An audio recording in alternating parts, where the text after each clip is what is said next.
International coastal cleanup day.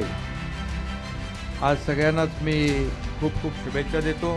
सर्वजण भाग्यवान आहोत की 720 किलोमीटरचा आपल्याला समुद्र किनारा लाभलेला आहे आणि हा समुद्र किनारा स्वच्छ असेल तर पर्यटक येतील। खरं म्हणजे अनेक लोक विदेशात जातात समुद्र किनाऱ्याचा आनंद घेण्यासाठी आणि आज आपण इथं जर पाहिलं तर आपल्या गणपती विसर्जन झाल्यानंतर सगळीकडेच हा आपला समुद्र किनारा जो आपल्याला लाभलेला आहे मुंबईला, तो स्वच्छ करण्याच्या मागे सर्व नागरिकांचं योगदान मिळतं आहे आणि सर्वजण यामध्ये सहभागी होता है।